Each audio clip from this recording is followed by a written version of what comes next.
नमस्कार दोस्तों, मैं सत्यम जहाँ आप लोगों को मिथिला न्यूज यूट्यूब चैनल पर स्वागत करता हूँ। जी हाँ दोस्तों, एक बड़ी खबर है। दरभंगा स्थित आजम नगर में हुआ बम ब्लास्ट, इसमें कई घायल, लाखों का नुकसान हुआ है। चलिए दोस्तों, आज इसी टॉपिक पे बात करते हैं। दरभंगा अंतर्गत विश्वविद्यालय थाना क्षेत्र के आजम नगर स्थित मोहम्मद नजीर के घर में शुक्रवार को हुए बम विस्फोट से पूरा मोहल्ला दहल गया। नजीर के घर से सटे घरों को भी नुकसान पहुंचा है, इसमें लाखों की क्षति हुई है। धमाके के साथ नजीर के घर का मलबा आंधी की तरह उड़ते हुए पड़ोस के 2 मकानों से टकरा गया। घटनास्थल से दोनों मकान काफी दूर पर स्थित है। पड़ोसी महेश शाह का घर का पिछला हिस्सा गिर गया।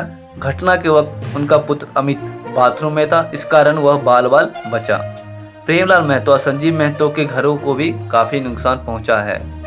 वहीं पड़ोसी फूल कुमारी रानी की 4 मंजिला इमारत बुरी तरह क्षतिग्रस्त हो गई। घर की दीवार पर बारूद का लेप जम गया। कमरों की खिड़कियों में लगे कांच टूट गए। बड़ी इमारत नहीं होती तो कई लोगों का मकान क्षतिग्रस्त होता। घटना स्थल से काफी दूर तक आवाज गई। लगभग 1 दर्जन लोगों को क्षति का सामना करना पड़ा। संदिग्ध चरित्र के कारण लोगों में रहा आक्रोश। पहले से नजीर का संदिग्ध आचरण रहने के कारण लोगों में काफी आक्रोश था। वर्ष 2011 और 2013 में वह कई आपराधिक मामलों का आरोपित रहा है। कई लोगों के साथ उसकी दुश्मनी भी चल रही है। इसके अलावा उसके खिलाफ विश्वविद्यालय थाना में 7 मामले दर्ज हैं। लोगों का कहना है कि नजीर कोई काम नहीं करता। छठ और दीपावली में सिर्फ दिखावे के लिए सड़क के किनारे पटाखा बेचता है। ऐसी स्थिति में आलीशान मकान और पूरे परिवार का भरण पोषण कहाँ से होता है, यह लोगों की समझ से परे है। लोगों का कहना है कि नजीर अपने घर पे विस्फोटक बनाकर दूसरे जिलों में सप्लाई करता है। बहरहाल इस मामले में कितनी सच्चाई है, यह जानने के लिए पुलिस जुट गई है।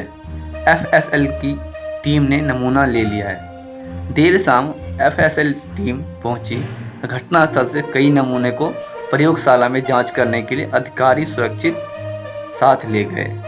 नगर एसपी योगेंद्र कुमार ने बताया कि नजीर और उसकी पत्नी अफसाना खातून व बड़े पुत्र गुलाब नदाफ को गिरफ्तार कर विस्फोटक अधिनियम के तहत प्राथमिकी दर्ज की गई है। एफएसएल की रिपोर्ट के बाद कई अन्य तथ्य सामने आएंगे। आतंकी गतिविधि का भी है आशंका। बम विस्फोट के धमाके से पूरा आजमनगर मोहल्ला हिल गया। पल भर में सैकड़ों लोग घटनास्थल पर पहुंच गए। सभी नजीर की करतूत से आक्रोशित थे।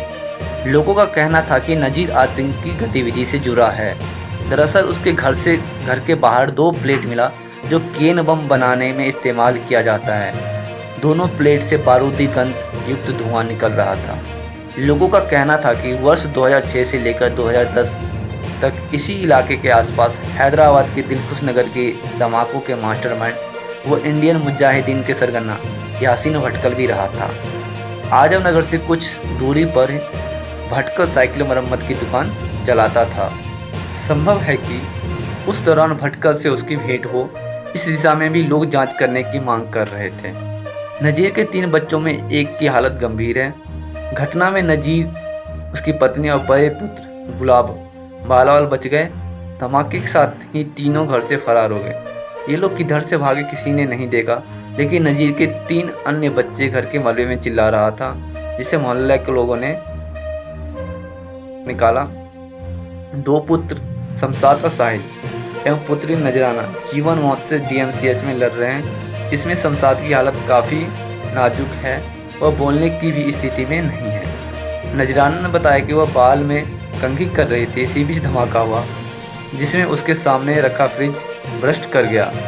इसके बाद वह जख्मी होकर बुरी तरह से झुलस गई। बताया कि अगर वह दीवार के कोने में नहीं भागती तो उसकी मौत हो गई होती। 1958 के बाद जिले की पहली घटना।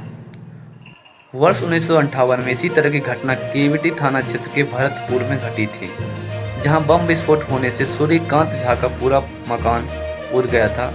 और घटना में बम बना रहे अललपट्टी निवासी शिवा की मौत हो गई, जबकि उसके 3 साथी गंभीर रूप से जख्मी हो गए थे।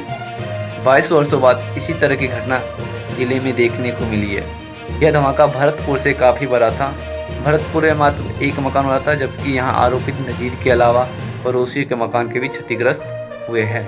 दोस्तों, तो इसी के साथ यह दुखद समाचार समाप्त हुआ।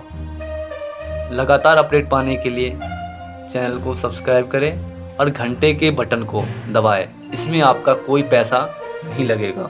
जी हाँ दोस्तों, शुक्रिया, धन्यवाद, जय हिंद।